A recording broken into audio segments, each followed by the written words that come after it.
Bienvenidos a un nuevo episodio de Entre el punto y la U, el podcast de Urbanitae.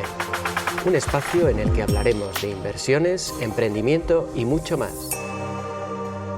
Pues hola a todos, bienvenidos a un nuevo episodio de Entre el punto y la U, el podcast de entrevistas de Urbanitae.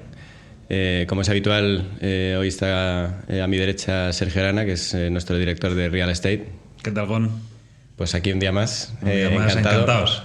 Eso es. Y hoy tenemos el placer de entrevistar a Marcos Sánchez Foncueva, que entre otras cosas pues, es actualmente el gerente de la Junta de Compensación de los Cerros, uno de los desarrollos urbanísticos más grandes de la Comunidad de Madrid, si no es el mayor.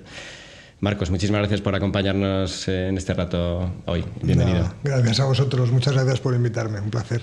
Pues no somos el más grande, el más grande somos quizá del sureste, somos probablemente el más pequeño. Lo que pasa es que estamos hablando de unas dimensiones brutales, porque nosotros somos cerca de 16.000 viviendas, pero te vas a Valdecarros y son 52.000. Pues sí. No sabía ese dato. Antes de meternos en harina con los cerros y demás, pues solemos hacer un repaso de la trayectoria de nuestro invitado. En tu caso es amplia, y yo te quería preguntar, porque tú estudiaste Derecho, pero ¿en qué momento te orientaste o cuándo tuviste tu vocación por el urbanismo, ¿no? Que es a lo que te has dedicado en prácticamente la mayor parte de tu carrera? Sí, pues empezó haciendo la carrera, estudiando la carrera. Yo me fui fan demasiado quizás de una asignatura que normalmente odia a todo el mundo, que es el Derecho Administrativo. Y en Derecho Administrativo tuve un extraordinario profesor que nos habló mucho de urbanismo, y es verdad que el urbanismo en la carrera de Derecho se toca, pero muy tangencialmente. Pero este nos dio mucha caña con el urbanismo y fue un poco a partir de ahí. Aunque en realidad yo empecé desde el punto de vista profesional con temas de juego, de licencias de salas de bingo, etcétera, etcétera. ¿En el ayuntamiento de...? No, empecé por mi cuenta. Sí, monté un despacho con el gabinete jurídico Majadahonda, todavía me acuerdo, con unos amigos, y así empecé. La administración vino después. Antes de nada, también te quería preguntar porque estás activo en diferentes instituciones y foros, como uno de ellos, quizás más relevante, es el de Madrid Foro Empresarial, y quería preguntar también por esta faceta. Coordinas ahí la mesa de urbanismo. ¿Cuál es un poco la finalidad y tu labor en ese foro? Pues mira, sobre todo hablar de urbanismo y conectar voluntades. Hacemos una labor de networking muy importante, porque al final el urbanismo lo invade todo, y Madrid Foro Empresarial es un foro de pequeños y medianos empresarios sobre todo, aunque también tenemos grandes empresas, y esos pequeños y medianos propietarios siempre se encuentran cuando empiezan y cuando quieren lanzar proyectos con la piedra del urbanismo, es decir, de una forma u otra, licencias, expansiones, siempre tienen ese problema.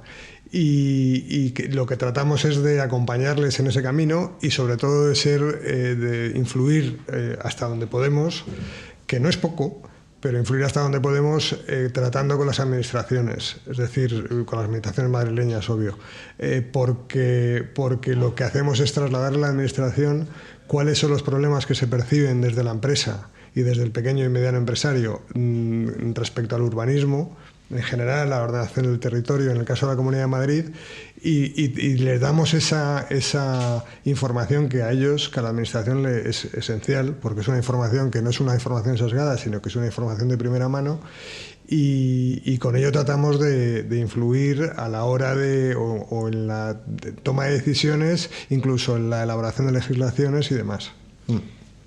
También he visto, repasando un poco tu currículum, que tienes una faceta relacionada con el arte. Sí, eres miembro de honor de la Fundación Amigos del Museo del Prado, y también estás en el Comité Español de Historia del Arte. Sí. ¿Esto cómo encaja? Pues mira, eso encaja con mi trayectoria vital, si quieres, ¿no? Profesional también, porque yo siempre defiendo que hacer ciudad sin tener contacto con el arte pues no la haces bien. Para mí el arte es un componente esencial de lo que supone construir ciudad. y sin arte pues esa ciudad está perdida, aparte que se ve y se ha visto y lo vemos mucho, ¿no?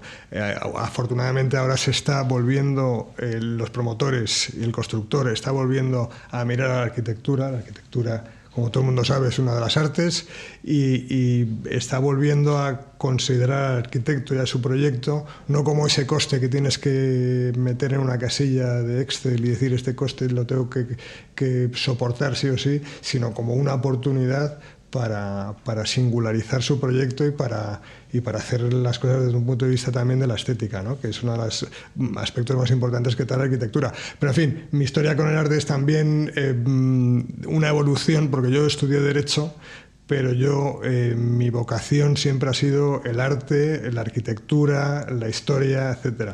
Entonces, si todo va bien, este año me graduaré en las tres, en historia, en geografía y en historia del arte.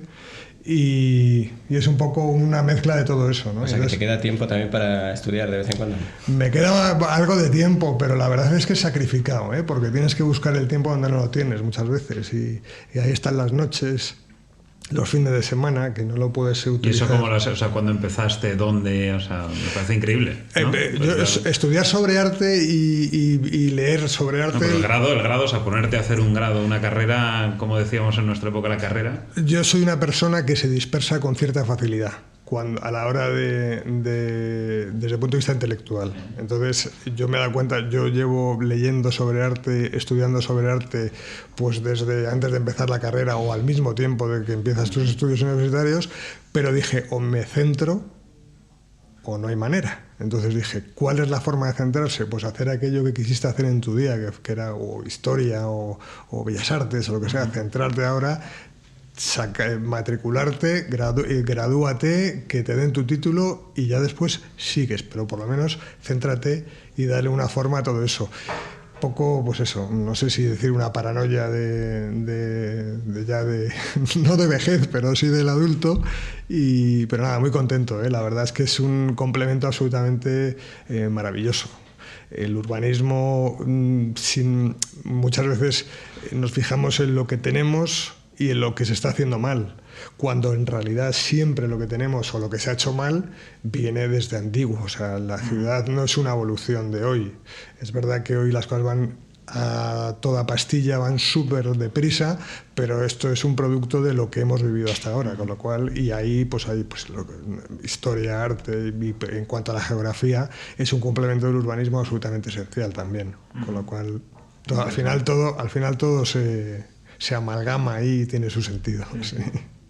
Y volviendo al urbanismo, después de esta experiencia que comentas primera centrado en temas de licencias de juego y demás, es cuando te inicias propiamente en el urbanismo en el Ayuntamiento de Boadilla, con la constitución también de la empresa municipal del Suelo y Vivienda. ¿Cómo es esa experiencia? Pues fue todo un poco por casualidad. Yo tenía la suerte de conocer a la alcaldesa de Boadilla del Monte entonces, que era Nieves Fernández Crespo, y conocer mucho a quien ha sido mi mentor, y de lo poquito que sé oído de urbanismo, es casi el 90% gracias a él, que es Francisco Alonso de la Joya, el hijo del maestro Alonso, que era en aquel entonces concejal de urbanismo del Ayuntamiento de Boadilla, y me dijo, venga, vente a ayudarte, que te veo con muchas ganas, vente a ayudarme, y empezamos a ver que estábamos entonces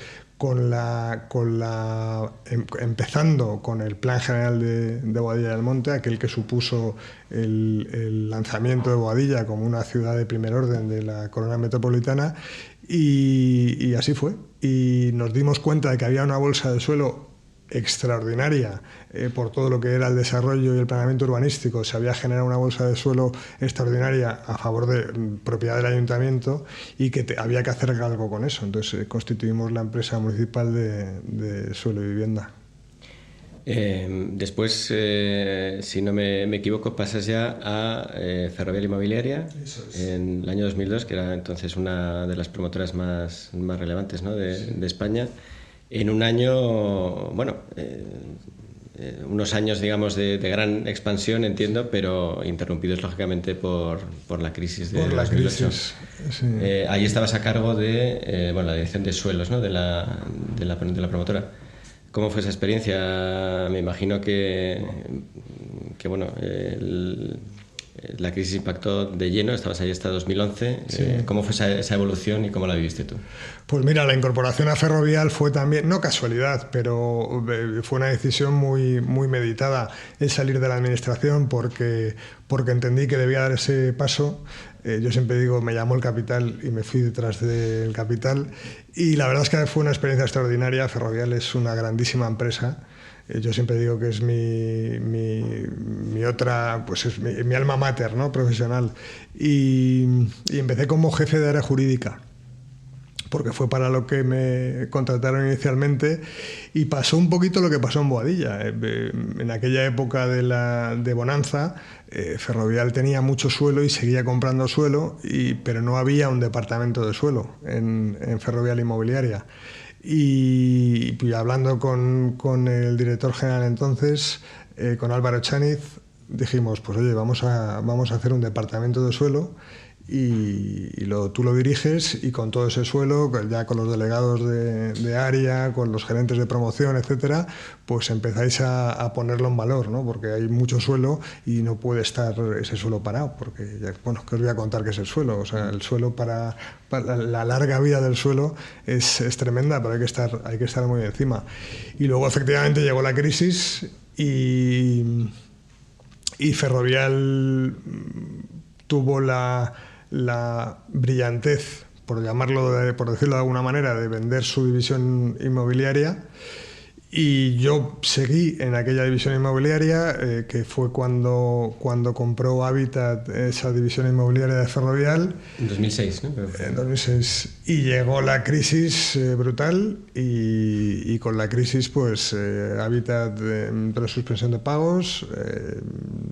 Estuvimos levantando esa suspensión de pagos, conseguimos levantar el procedimiento que había, y cuando ya lo conseguimos yo ya había llegado a un acuerdo previo de salida, y así fue. Has mencionado tanto en la etapa de Boadilla como en esta de Ferrovial, ¿no? la bolsa de suelo, que había mucho suelo que gestionar, pero por lo que estábamos comentando justo antes en la previa y demás, ahora es uno de los principales problemas, ¿no? El encontrar suelo que desarrollar, o justamente es una de las condicionantes más claras para el desarrollo de vivienda, ¿no? Entonces, ¿es esa la mayor diferencia que tú ves entre aquellos primeros años 2000 con respecto a ahora? No. ¿Qué es lo que ha cambiado? Han cambiado muchas cosas, ¿no? Efectivamente, el problema del suelo sigue siendo parecido. Lo que pasa es que en aquella época es verdad que el acceso al suelo era más fácil, había más suelo, pero el suelo es una de las cosas más finitas que existen, bueno, como todo, ¿no? Y se agota. Y entonces generar nuevos suelos es muy complicado. Y en un país como España, que tiene una legislación urbanística absolutamente determinista y brutal, pues más. Es verdad que el urbanismo español, yo siempre lo digo, yo siempre lo ataco mucho, pero empiezo ensalzándolo. O sea, el urbanismo español ha dado respuesta en multitud de ocasiones a casi todo lo que ha venido sucediendo, pero ya se ha quedado obsoleto, ¿no? Ahora me surge ahora porque lo comentabais en la previa, porque falta suelo.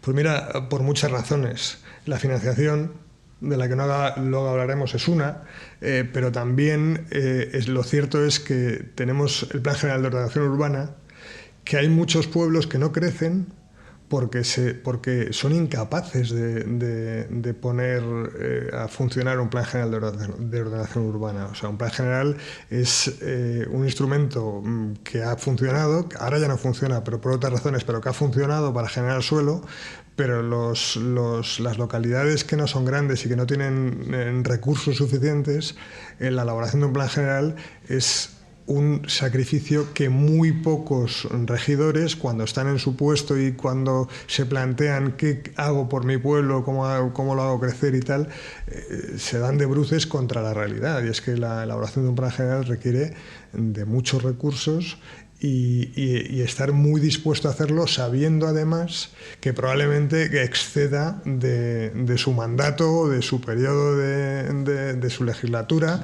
y no quieran, a lo mejor hay otras necesidades a las que atender primero. Pero por eso digo que el urbanismo es una de las principales frenos a lo que después hay que poner en el mercado, que es el suelo apto para urbanizar. Y la única manera es a través de un plan general. Entonces hay muchísimas localidades en España que funcionan con normas subsidiarias de planeamiento, que no son planes generales y que tienen la posibilidad de crecimiento muy limitada. Luego, además, toda la tramitación que conlleva un plan general, las distintas relaciones administración local, administración autonómica, desde el punto de vista pues incluso de partidos que sean diferentes y demás, con lo cual eso se complica. Y es el problema fundamental que yo veo. Hay otros, ¿no? Pero ese es uno de los problemas fundamentales y esenciales, que necesitamos generar suelo apto para urbanizar. Y para ello necesitamos hacer planeamiento y planificación y planeamiento urbanístico, y no es fácil. Y luego que lo haces, prevés un determinado crecimiento para una localidad que está muy mediatizada por ese crecimiento porque son pequeñas o medianas, de manera que cuando te das cuenta que quizá a lo mejor esto que has planteado de una manera debiera ser de otra, pues modificar eso es otro castigo divino que te lleva un montón de años y de recursos, y al final, con todo esto, lo que haces es bloquear la posibilidad de generar suelo. ¿En España hay suelo? Sí. No te hablo de las grandes ciudades, que eso es un problema que ya tiene otras especificidades y que hay mucho de lo que hablar, ¿no? Y si hay suelo o no hay suelo en las grandes ciudades. Pero en España hay suelo. Hay suelo como para hacer núcleos que estén debidamente conectados y que haya un urbanismo eficaz y tal. Hay. Lo que pasa es que la generación de suelo apto para urbanizar es dificilísimo.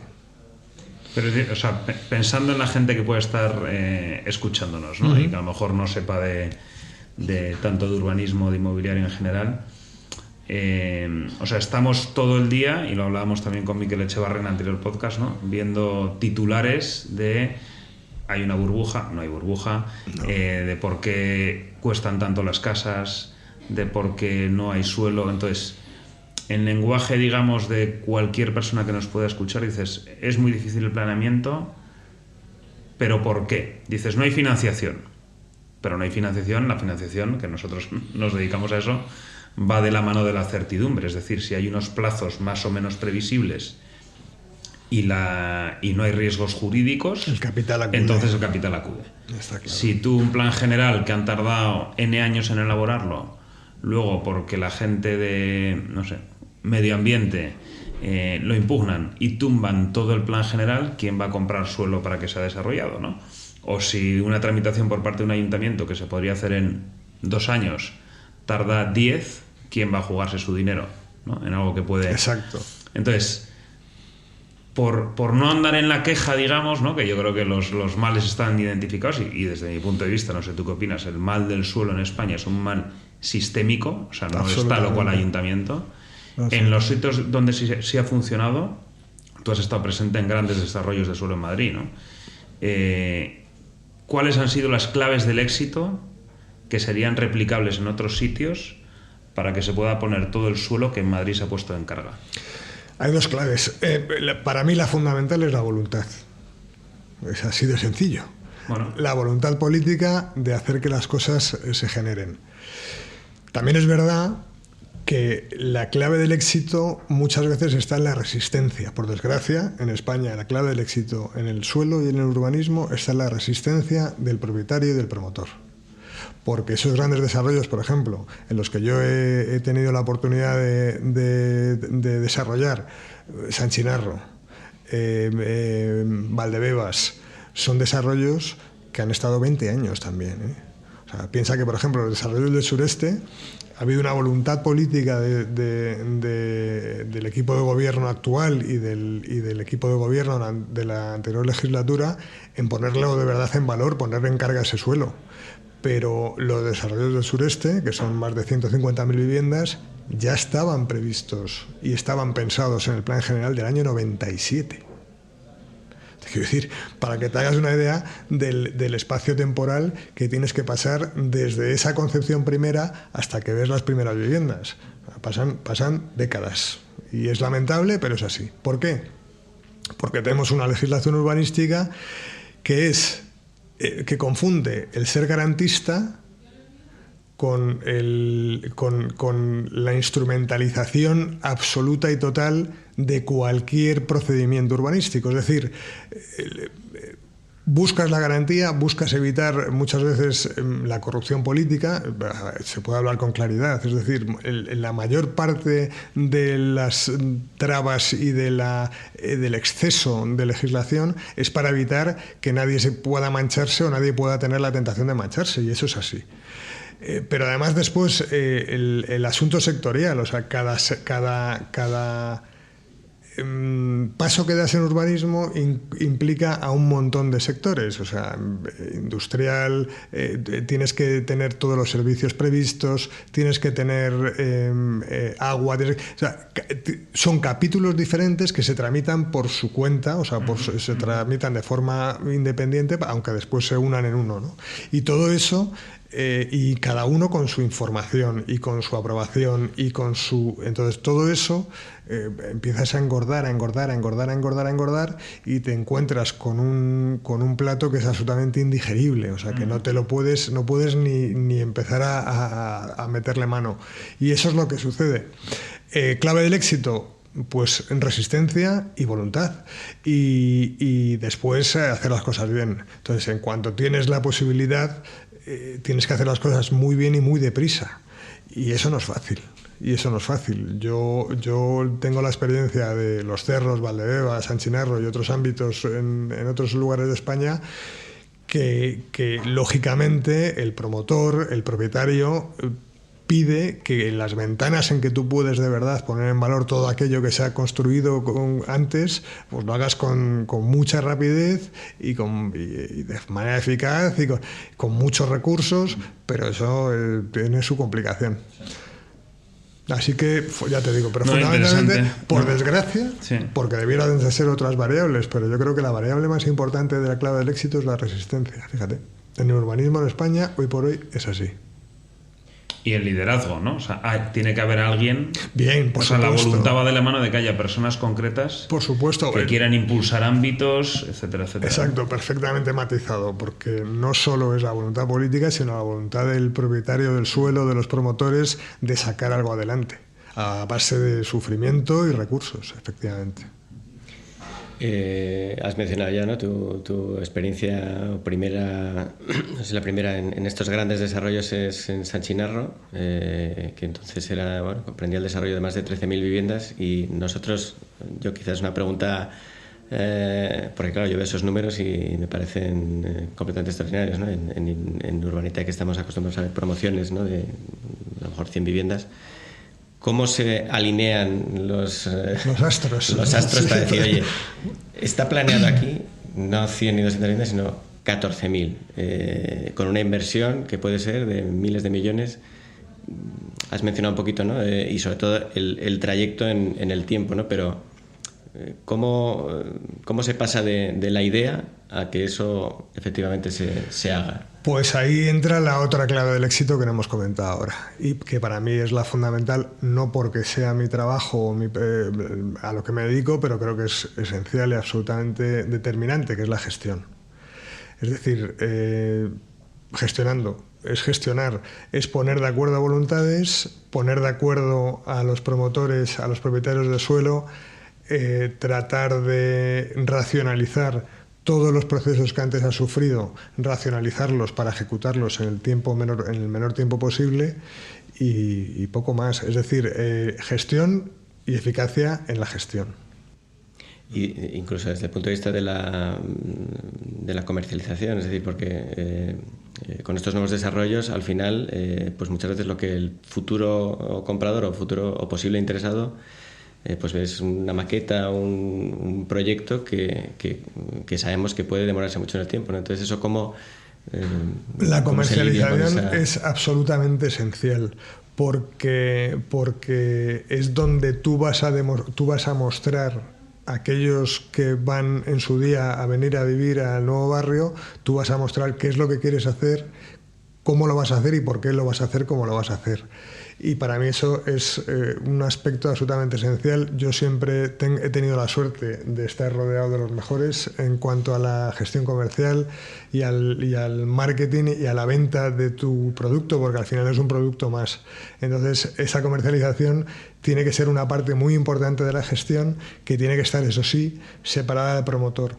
¿Cuál es otra de las claves del éxito? La profesionalización del sector. Hasta no hace muchos años la gestión la realizaban directamente el promotor o tal. Ahora se busca externalizar los equipos para que tengan una visión verdaderamente global y por encima de las particulares de cada uno de los propietarios y de los promotores en mostrar al mundo qué es lo que estás haciendo y por qué lo estás haciendo así, ¿no? Y esa es otra de las claves del éxito, al menos del éxito, si no del proyecto, sí de la gestión, el saber vender el producto que tú estás construyendo.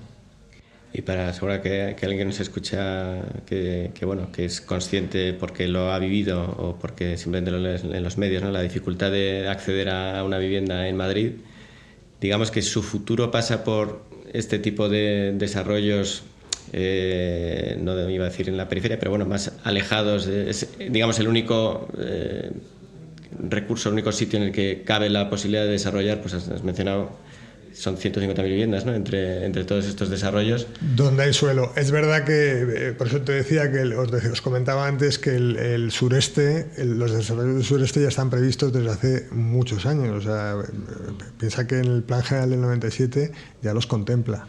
Y a partir de ahí toda la tramitación que se ha hecho para llegar a donde estamos, ¿no? Además, ciudades como Madrid tiene que compaginar ese crecimiento de la ciudad, porque eso de que se decía antiguamente que Madrid no tenía que crecer más y todo eso, bueno, pues es verdad que una ciudad cuanto más contenida, mejor. Y que llega un momento en que una metrópoli se convierte en un problema más que en una ciudad habitable, ¿no? Pero lo cierto es que si creces por algo, o sea, la atracción de población a las ciudades es absolutamente imposible de parar. Y eso, además, el plantearse eso es absurdo. Una ciudad como Madrid, por tanto, tiene que tener foco en un crecimiento homogéneo y armónico de la ciudad, que se integre plenamente en la malla urbana existente, pero también en la regeneración y rehabilitación de la ciudad existente. En Madrid tenemos una de las actuaciones de regeneración más importantes que se están desarrollando ahora, que es la de Castellana Norte. Eso es cerrar la brecha ferroviaria por el norte de Madrid, darle mucho sentido a la ciudad de Madrid por el norte. Y luego hay que invertir en rehabilitar la ciudad construida. En cuanto a suelo, la capacidad de Madrid de crecer hay que estudiarla. Hay que estudiarla bien. ¿Es posible que crezca Madrid todavía en cuanto a superficie? Sí, es posible, hay suelo. Pero lo cierto es que, por eso os decía antes que la voluntad política, el crecimiento de Madrid por el sureste ahora que es tan importante, está muy bien pensado, está muy pensado y se va a integrar bien en lo que hoy es Madrid. Porque afortunadamente se ha hecho una inversión importante también en movilidad, en vías de comunicación, etcétera, en grandes vías de comunicación, y hay posibilidad. Pero desde luego el crecimiento, lo primero que tienes que tener es suelo, como comentabas. Suelo en Madrid hay, y después programa, planificar, después planeamiento. Y hay que ir hacia un planeamiento general, como os decía al inicio. Si es un problema en las poblaciones medianas y pequeñas, también lo es en las grandes, porque también te constriñe muchísimo. Entonces, lo que yo creo que se está haciendo bien en cuanto al nuevo Plan General de Madrid, 360, todo esto que se está hablando ahora, primero ha empezado muy bien por el tema de la participación, están dando voz al ciudadano, siempre se la ha dado, también es verdad que ahora decir que antes no había participación sería mentir, siempre la ha habido, pero ahora es verdad que se está enfocando de otra manera. Pero además lo que está haciendo el plan general es ir a un plan más estratégico, es decir, hacia un planteamiento de estrategia de ciudad, más que a una determinación absoluta de cuáles son los sitios por donde debe crecer la ciudad y qué es lo que va a crecer y cómo va a crecer y cuáles son los usos concretos y determinantes y exactos que va a haber en cada sitio, porque eso es lo que hemos tenido hasta ahora. O sea, tú hacías un plan del 97 y te decía, esta parcela es de uso residencial libre, esta es de uso industrial, y eso no hay quien lo mueva, salvo modificaciones de planeamiento mediante que se eternizan también, o sea, a lo mejor no tanto obviamente como la redacción de un plan general, pero sí se eternizan también, y lo que haces es al final tener una ciudad que para que crezca pues es muy complicado, o para que su crecimiento sea armónico con el del resto de la ciudad, pues también es muy complicado, porque tienes que ir a modificaciones de planeamiento que son un castigo. Y entonces el actual se está redactando de manera más flexible. Eso es lo que... O más adaptable a las necesidades que vaya teniendo la ciudad. Eso es lo que se nos está trasladando, y yo lo estoy viendo además, primero porque el equipo que ha puesto el gobierno municipal con el nuevo plan es extraordinario, profesionales extraordinarios, y segundo porque lo que ellos dicen, plantean, y además ya lo están explicando, es ir a un plan más estratégico que a un plan de delimitación y determinación de todas las funciones urbanas. Es decir, estrategia de crecimiento, ha de crecer por aquí, de esta manera, de esta otra, pero después la ejecución concreta o la plasmación concreta de esa estrategia de crecimiento se difiere a programas, a planes de otro tamaño, que además tengan en su propia redacción la capacidad de adecuarse a la realidad en cada momento, a la realidad de la ciudad, que vemos que cada vez es mucho más, o sea, las variaciones de población desde el punto de vista demográfico. Pastilla, entonces claro. La sensación es como que el urbanismo no tiene la capacidad de reacción ante los cambios de hábitos, los incrementos rápidos de población, como pasa en Madrid, ¿no? Que no sé cuánta gente nueva viene al año a Madrid, pero es tremendo, ¿no? Sí. Y a veces como que no hay capacidad de respuesta ante eso, ¿no? Eso es. Y por eso la vivienda está cara, es lo que siempre decimos, ¿no? Sí. Falta oferta y la demanda no hace más que crecer. Entonces hay que ver cómo la oferta nutrirla con más agilidad. Pero es que además esa ley de oferta y la demanda en la vivienda es absolutamente... O sea, funciona como un reloj. Nunca ha dejado de funcionar, y que nadie se engañe, no dejará de funcionar nunca. Por muchas trabas que pongas, o por muchas limitaciones que pongas, o por muchas regulaciones que traten de paliar o de compensar esa ley de oferta y la demanda, cuanta más demanda haya y la oferta sea más escasa, el producto se encarece. Pero si es que eso ha pasado desde el principio de los tiempos y seguirá pasando. Si es que es... Nos decía el otro día Miquel Echavarren que el problema de la vivienda no se podría resolver de ninguna manera en Madrid en 10 años. No, y Miquel además funciona, conoce muy bien los datos y sobre todo los trabaja bien, pero es que es efectivamente así. O sea, la afluencia de ciudadanos que pretenden establecer su residencia en Madrid año a año está por encima de las 100.000. Entonces eso... solo eso ya te dice que algo hay que hacer a ese respecto. Que la solución no es fácil, yo la tengo, no, yo tengo ideas de cómo puedes llegar a hacer que determinados sitios o espacios de Madrid crezcan o no, o armonizar. Pero asumir todo ese tipo de... Ahora, que también es un poco absurdo, quiero decir, que tampoco hay que llevar la cuestión al absurdo, es decir, es un problema que no tiene solución. Bueno, no tiene solución, pero lo que tienes que resolver... O sea, por eso digo que si tú haces las cosas con visión de ciudad, después bajas a la visión de cuántas unidades. Lo que no se puede hacer tampoco, que también se ha hecho en España, y las cosas hay que contarlas como son, es, oye, voy a hacer 3.000 viviendas, o 4.000, o 5.000, y desde ahí. No, es mejor ir al menos al inicio de arriba a abajo. Y eso es lo que tiene que hacer un plan general, ni más ni menos. Has mencionado también antes la financiación, que es obviamente uno de los... algo que conocemos bien en Urbanitae. Cuando hablamos de desarrollos de 14.000 viviendas, ¿cómo se movilizan? En el caso de los cerros creo que son 3.000 millones de euros de inversión. Iniciales, eso... Iniciales. Sí. Imagino que tampoco en la alineación de factores, ¿cómo se trabaja esa captación de financiación o cómo funciona ese proceso? Mi problema inicial es financiarme yo, es decir, financiar la urbanización y financiar lo que estoy ejecutando. Es cierto que en Los Cerros tengo la fortuna... Tengo muchas cosas no tan buenas, pero tengo la fortuna de tener grandes promotores detrás.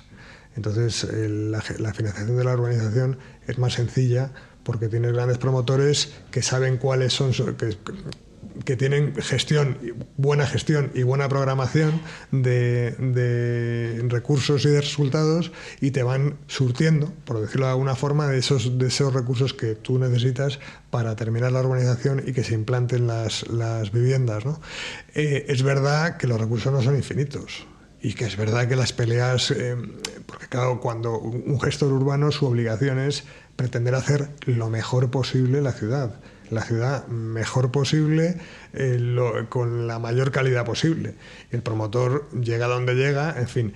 Pero es verdad que la financiación de lo que es previo a mi trabajo, la compra del suelo, pues es muy complicada. Porque cuando tú vas a financiar un suelo, una entidad lo primero que te dice es, a ver, ¿cuándo, cuánto y cómo? Y tú le puedes decir cómo, pero cuándo y cuánto...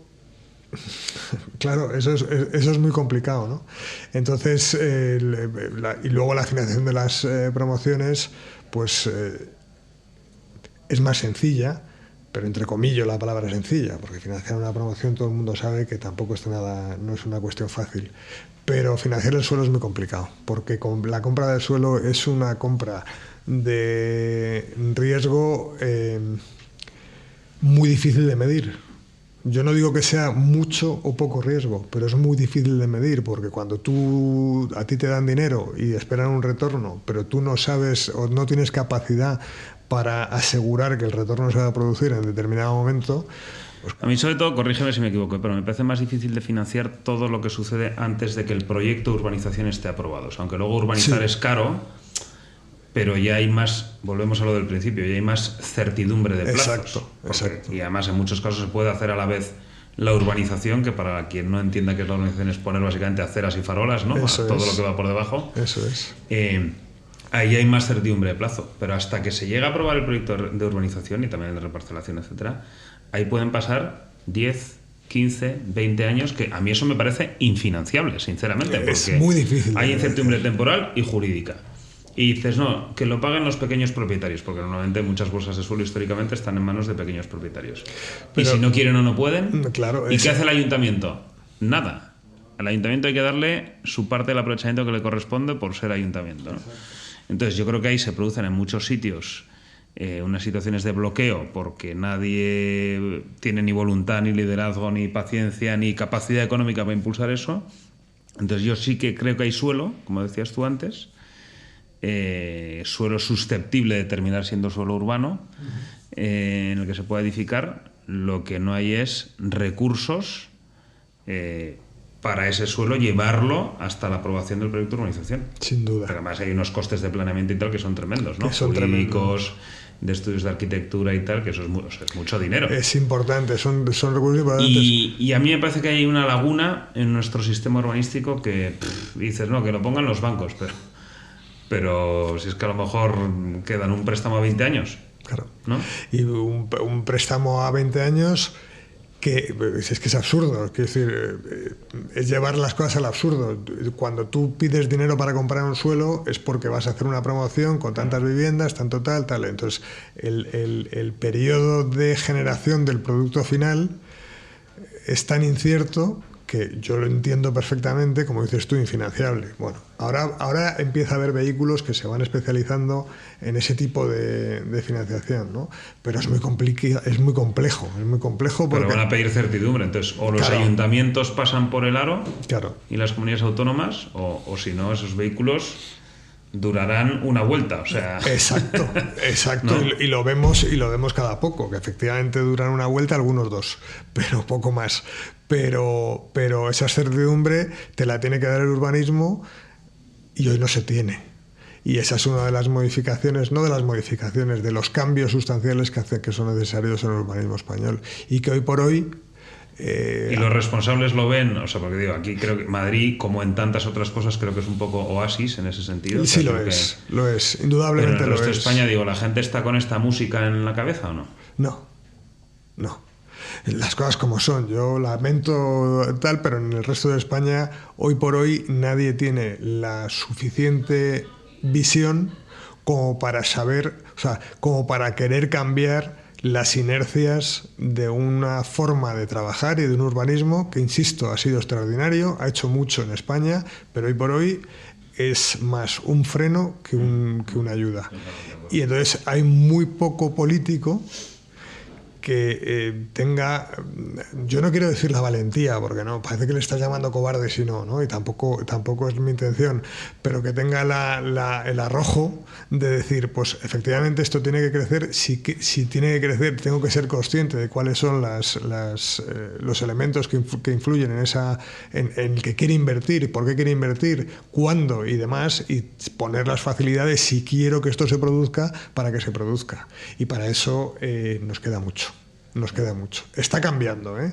Insisto, y es lo que te decía antes, resistencia y voluntad. Pues la resistencia del inmobiliario español es absolutamente evidente, porque hemos llegado aquí gracias a las empresas promotoras españolas, eso es una cosa que no tiene vuelta de hoja, y la voluntad... Empezamos a ver que hay voluntad en determinados políticos. No te quiero hablar de partidos, de ideología, ¿no? Eso es absurdo. Podemos hablar, pero eso nos llevaría... Pues fíjate, me estáis trayendo al podcast por lo menos 3 meses seguidos. Pero efectivamente hay que tener la intención de cambiar. Y esa intención de cambiar, hoy por hoy muchos la tienen. El Ayuntamiento de Madrid lo está demostrando, porque es verdad que el Ayuntamiento de Madrid por sí solo no es legislador. El Ayuntamiento de Madrid no puede cambiar la legislación urbanística. Pero sí está demostrando que con la legislación, con lo que tenemos, sí está demostrando que se pueden hacer otro tipo de instrumentos que sean más amplios, que sean más flexibles y sobre todo más eficaces.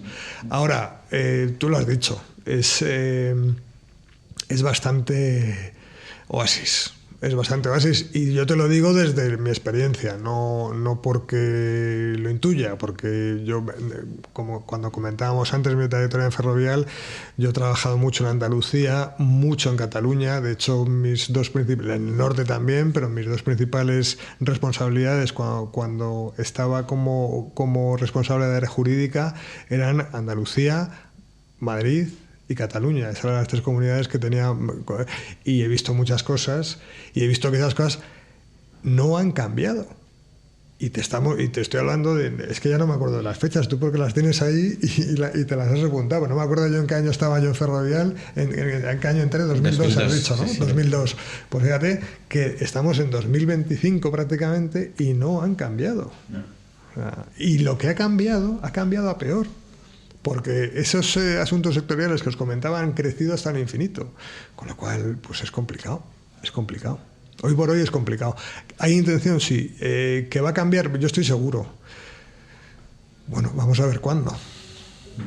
Una de las cosas que tienen mucho que ver con la voluntad política, y que salió también en la conversación que tuvimos con Miquel, y que está al hilo del desarrollo de los cerros, que va a haber un 50%, creo, corrígeme, de las viviendas que van a tener algún tipo de protección.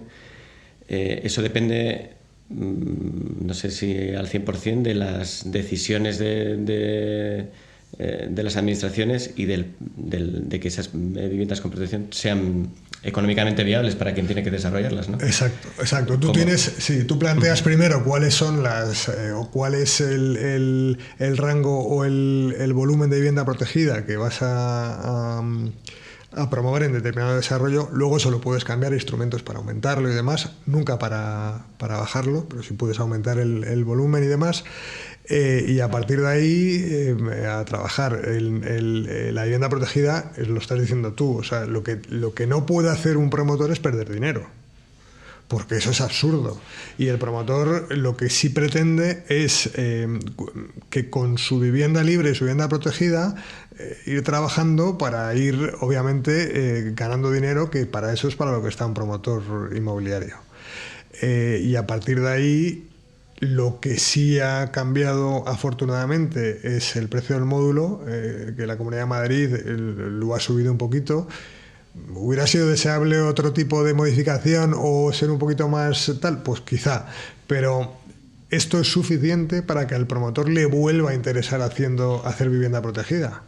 Y cuando digo interesar vivienda protegida al promotor, lo que te estoy diciendo es que no pierda dinero. Porque, o por lo menos que lo que gane sea suficiente como para meterse en otra promoción de vivienda protegida. Porque si no, obviamente estás bloqueando la generación de vivienda asequible. Y eso es lo que ha pasado durante muchos años. Que es verdad que hasta la actualización del módulo era prácticamente imposible. Pero es que ese es otro tema, cuando antes decías un plan más estratégico, más flexible y tal, pues los métodos de cálculo del módulo a lo mejor tendrían, no sé, que ser más flexibles también. Hay formas de hacerlo más flexible. ¿Qué sentido tiene que hayamos estado durante tantos años sin hacer vivienda protegida porque el módulo estaba por debajo del coste de construcción? Claro. O sea, ya no había ni margen para el promotor ni valor para el suelo. Ni o sea, valor para, por debajo del coste de construcción. Exacto. Pues tiene poco. Y esa es una parado, de las... Y parado. Sí. Claro, esa es una de las cosas que deben de cambiar. Porque desde luego hoy por hoy, hasta que no se produzca una nueva modificación o una modificación legislativa, normativa, que contemple una subida, pues estaremos con este precio del módulo. Yo creo que eso, fíjate, entronca justamente con lo que has dicho antes de que se necesita cierto arrojo para decirles a los ciudadanos, en este caso, no ya que el problema de la vivienda va a tardar 10 o 15 años, sino cosas que no son evidentes a priori, pero que son la realidad. Es decir, no se pueden hacer viviendas protegidas si el precio no refleja la realidad, es decir, si el promotor pierde dinero. Y por eso, que ahí viene la parte difícil, es decir, oye, tú tienes que transmitirle a los ciudadanos que estás subiendo el precio, pero para que se puedan llevar a cabo meramente, o sea, no por una cuestión No, esto es, efectivamente, aquí no hay especulación, ni hay el mercantilismo salvaje, no, aquí lo que hay es el riesgo que muchos no están dispuestos a correr. Hay racionalidad, es decir, yo no puedo poner vivienda que no pueda construir, y si voy a perder dinero, obviamente no lo hago, pero es que eso es de cajón, obviamente no lo hago. Bien, es verdad que hay muchas fórmulas, ¿no? Pero la base, o sea, una estrategia primera es, si pongo vivienda, es porque el que la va a hacer no va a perder dinero. Eso es evidente. Y efectivamente sí pasa, que hasta ahora yo creo que el volumen de vivienda protegida que van a poner los desarrolladores del sureste ahora en el mercado es muy importante. Escaso, pues lo que os decía Miquel el otro día, y la cruda realidad, la demanda y demás, escaso. Pero va a contribuir muy mucho a contener primero el precio y a segundo a racionalizar mucho el mercado de la vivienda. Porque contrariamente a lo que se piensa la gente, que donde hay vivienda libre, si metes vivienda protegida, devalúas la vivienda libre, eso se ha demostrado que no es así. Sí, te iba a decir también porque justamente leí hace poco las viviendas en estos desarrollos del sureste, de los Berrocales, el Cañaveral y los Cerros, tampoco es particularmente barato. O sea, es una de las zonas donde también está subiendo más el precio del metro cuadrado. Entonces, ahí quizá también hay una tensión, no sé si es porque la demanda sigue superando o sigue siendo... pues eso, mucha mayor que la oferta disponible a pesar de todos estos nuevos desarrollos. Lo digo porque desde el punto de vista de, pues esto, ¿no? del potencial comprador que ve que bueno, están haciéndose cosas, pero que tampoco son lógicamente no son baratas, ¿no? No son particularmente. No. Entiendo que también las calidades no tienen nada que ver con la vivienda usada. La planificación que hay en el caso de los cerros con las zonas verdes y demás, todo eso tiene un valor que lógicamente no se puede regalar, ¿no? Pero claro, estamos viendo que es verdad que son caras. Las viviendas no puede... parece imposible que el precio vaya a contenerse ni siquiera en estos nuevos planteamientos. Lo que pasa es que, o sea, esto que estás afirmando, que efectivamente es así, te lleva ya a consideraciones macro, es decir, es caro, ya. Pero es caro porque es caro. No es barato relativamente con relación a lo que se pero puede... ¿dónde están los sueldos? ¿Por qué están los sueldos? Mercado laboral, etcétera, acceso a primer empleo. O sea, hay muchos factores que te van a influir en ¿Cuánta parte de ese, que lo hablábamos con Miquel el otro día, cuánta parte de ese precio caro son impuestos? ¿Cuánto se va a las arcas públicas? O sea, que al final la fiscalidad de la vivienda es tremebunda. Es criminal. Y además desde el inicio, porque no solo cuentes los de la edificación, cuéntalos ya desde el suelo y toda la evolución. Y los metros que hay que ceder al ayuntamiento, que eso vale dinero. Que eso es, bueno, no lo llames fiscalidad, pero lo puedes meter en ese saco. Bueno, eso es a lo mejor un poco demagógico, ¿no? Que metamos las cesiones en el saco de la fiscalidad. Bueno, no es demagógico. Es decir... es dinero que sale del bolsillo privado y va al bolsillo público. Exacto. Eso es. ¿Qué sucede además con eso? Las cesiones. Las cesiones es un problema importantísimo también porque es producto de la estandarización y la no posibilidad de modificar esa estandarización. O sea, te ponen unos estándares... ¿A qué refieres con las cesiones? Pues el plan general te dice tienes que ceder el aprovechamiento tipo famoso, ¿no? Que es lo primero que estudiamos los técnicos urbanistas para definir hasta dónde puedo llegar y tal. Bueno, pues... claro, si tú tienes unos estándares o un número que tienes que cumplir de cesiones y para cambiarlo eso tienes que hacer una modificación de plan, pues claro, te encuentras con grandes desarrollos en los que una parte muy importante de su superficie es dotacional pública, es decir, es el producto de esa cesión al ayuntamiento. ¿En Madrid se está poniendo remedio? Sí. Ahora, el otro día se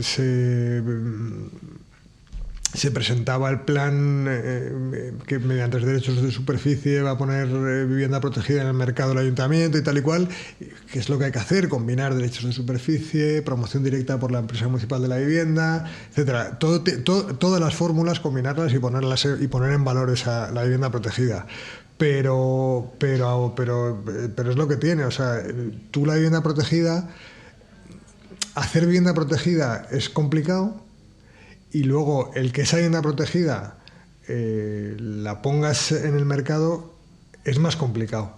Y cuando tienes, te decía, grandes parcelas dotacionales muertas de pena, pues oiga, póngalo en valor. ¿Lo está haciendo el ayuntamiento de la comunidad? Sí, ¿no? Lo hemos visto, la comunidad del ayuntamiento llevan 2 años poniendo en valor esas grandes parcelas que tienen de dotacional, o sea, que no de dotacional, de proveniente, perdón, hablar con propiedad, proveniente de cesiones, que la tienen que poner en valor de alguna manera, pero es que ahí, o sea, en los grandes desarrollos, que son hijos de aquel plan general del 97 que os comentaba, tienes parcelas municipales, pero que no te puedes imaginar, que es que ni el ayuntamiento más rico del mundo, ni el más rico del mundo, sería capaz, pero vamos, ninguno, de darle un contenido a esa superficie de suelo que tienen.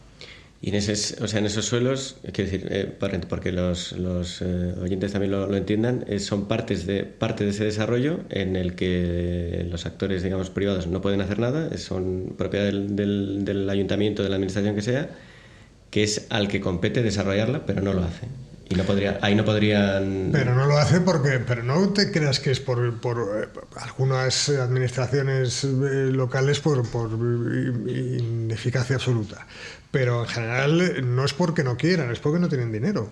Porque un ayuntamiento para ponerse a promover todas esas parcelas, para generar todas las dotaciones necesarias para atender a esas parcelas, pues tiene que tener dinero. Entonces, la colaboración público-privada es el remedio más eficaz de los que conocemos hasta ahora para poner efectivamente ese suelo en valor. Y eso en Madrid, la comunidad de ayuntamientos lo están haciendo. Pero también, lamentablemente, y de momento, es rara avis en el urbanismo español, pero tendrá que hacerse así. Porque si no, todo ese suelo que tú tienes... Otra cosa es que sea injusto. O otra cosa es que consideremos que las cesiones son absolutamente excesivas. Yo lo considero. Pero eso es otro tema. Pero ya que lo tienes, y ahora que lo tienes... Sácale partido. Claro. O sea, y si tú no tienes pasta para desarrollarlo, cede el uso. Recurre al privado que te ayude y que... Exacto. Da un derecho de superficie, lo que sea. Sí, con las fórmulas. La cesión que explica sean. muy rápido, que tampoco me quiero que nos extendamos porque creo que tienes bastantes más preguntas, pero básicamente, imagínate que tú tienes una parcela de 3.000 metros, Marcos otra de 3.000 y otra de 3.000. Vamos a impulsar ese ámbito, esos 9.000 metros, hay que pegarle un tajo de 1.000, por poner una cifra, y ese 1.000 se le entrega al ayuntamiento, y además se le entrega urbanizado. Sí. Entonces no estás pagando un impuesto, pero en el fondo estás transfiriendo propiedad privada a la administración de turno. Urbanizar. Es que lo has matizado muy bien. Urbanizar. Claro, es que entonces, tú has pagado todos los costes. Entonces tú de ahora ese donde suelo. tenías 3.000 vas a tener 3.000 menos los 333 que les da el ayuntamiento. Y además muchas las tiene el ayuntamiento en su propiedad, pero sin utilizar. Con lo cual es fantástico. Os has hecho un pan con tortas. Sí. Y, Marcos, te quería preguntar también por... tienes una amplia experiencia, San Chinarro, Valdebebas, Los Cerros. Yo te quería preguntar por si en alguno de esos 3 proyectos o en alguna vez te has visto con un reto, con un desafío que digas, joder, hemos llegado a este punto y no veo la manera de avanzar, o algo que te haya hecho decir, mañana no sé qué, Me río qué vamos a hacer. O esto así todos los días. Todos los días. O sea, ese es mi día a día, esa es mi vida. Es muy complicado. O sea, hacer ciudad hoy en Madrid, en España, es muy difícil. Porque te encuentras con multitud de historias muy complejas, de muy difícil solución. Pero de muy difícil solución. Y todos los días, o sea, yo me encuentro todos los días. Lo que pasa que es verdad que luego al final eso, cuando vas viendo resultados, la satisfacción es inmensa. Yo por eso siempre digo que soy un afortunado y pero de los más afortunados del mundo, porque no hay cosa más bonita que hacer ciudad, ¿no? Entonces la satisfacción de empezar a verlo aquello, pues es muy grande. Pero te encuentras con problemas muy serios todos los días y casi siempre vienen por los mismos sitios. O por cuestiones de tramitación administrativa, por cuestiones de la administración. No estoy diciendo que la administración sea mala, que luego siempre me dicen que no, pero la administración no es mala, la administración hace lo que debe hacer y aplica la legislación y la normativa que tiene que aplicar. Vale, pero yo me refiero entonces a eso, a ese paso anterior, a esa forma de hacer las cosas. Pero es muy complicado, se te complica la existencia. Todos los días tenemos problemas con todas las administraciones y es muy complicado. Luego, además, hay otra cosa de la que siempre me dicen que no debo hablar tanto, pero las compañías suministradoras. Todo lo que es sectorial, o sea, luz, agua. Al final te estás enfrentando con monopolios de facto prácticamente. Se reparten el pastel, que me parece muy bien, y dentro de cada... tú estás de la mano de una compañía que es la que manda. Y muchas veces nos quejamos del ayuntamiento. Y decimos, joder, es que el ayuntamiento me está parando esto. Pero es que la mayor parte de los problemas, o los problemas más complicados hoy, muchas veces vienen de parte de este tipo de empresas que debieran corresponsabilizarse en la generación de ciudad. Porque la ciudad no es cuestión del promotor o del propietario del suelo que se atreve, que es valiente, que quiere hacer promover a pesar de los pesares y tal. No, la ciudad es de todos los que hacemos ciudad y estas compañías hacen ciudad. Pero no tienen una responsabilidad, no hay una corresponsabilidad con la administración y con el promotor para hacer la ciudad en los tiempos que sean medianamente razonables. Entonces te encuentras con una serie de problemas tremendos.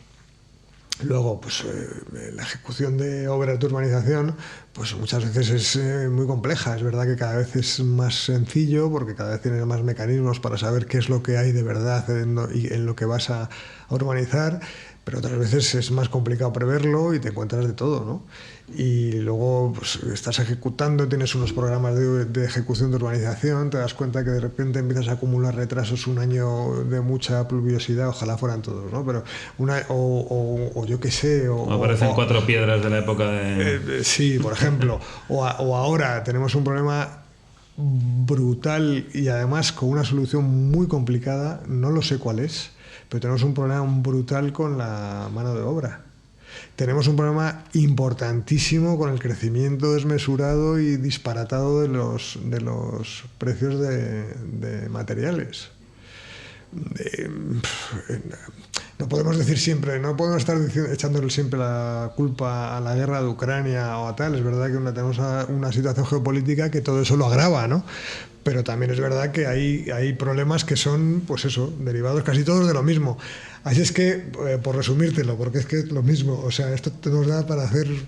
Retos todos los días. Sí, pero retos muchos. Y el mayor reto es el que no te venza todo eso. Porque es verdad que hay veces que dices, yo tenía un plazo que mi propiedad me lo había puesto como un plazo absolutamente esencial para su desarrollo y tal, y no se ha cumplido, y ya nos venimos abajo todos y tal. No, o sea, no te puede vencer y tienes que seguir y seguir y seguir.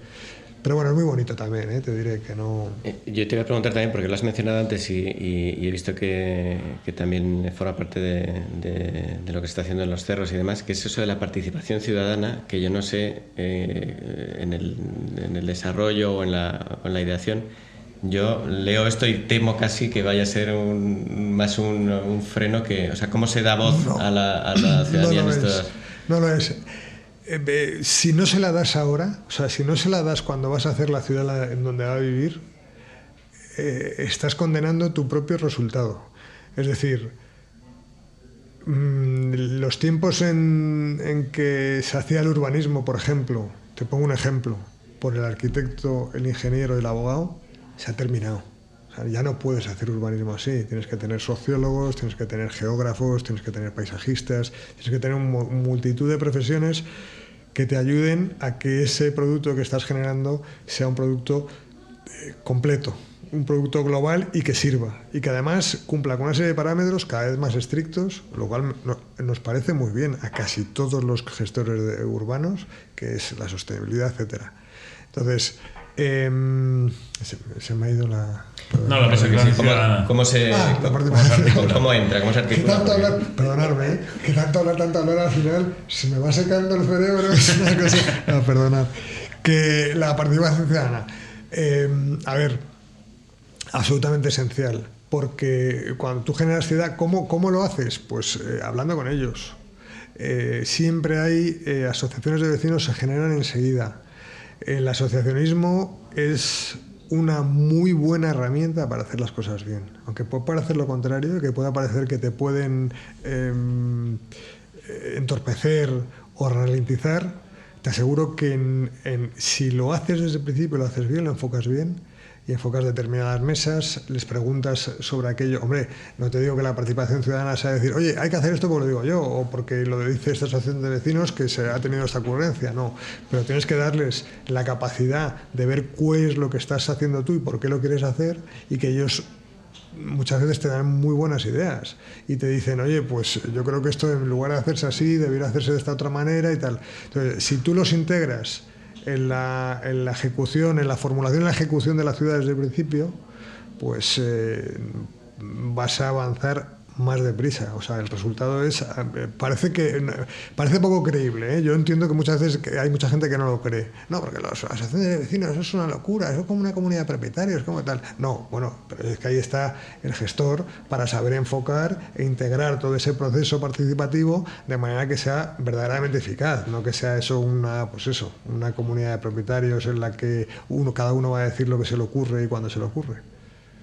Bueno, Marcos, pues, como dices, podríamos seguir hablando durante horas probablemente, pero bueno, vamos a ir cerrando este episodio con las dos preguntas. Antes de pasar a las dos preguntas, con todo esto que hemos puesto sobre la mesa, quería preguntarte a ti, dado que estamos en Urbanitae, que es una empresa de inversión inmobiliaria, ¿tiene sentido invertir en el inmobiliario ¿ahora es buen momento para invertir en el inmobiliario en España?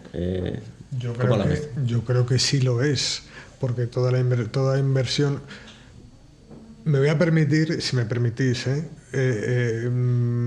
reflejar por qué es importante invertir con los números que vosotros proporcionáis, o sea, con la rentabilidad que vosotros dais.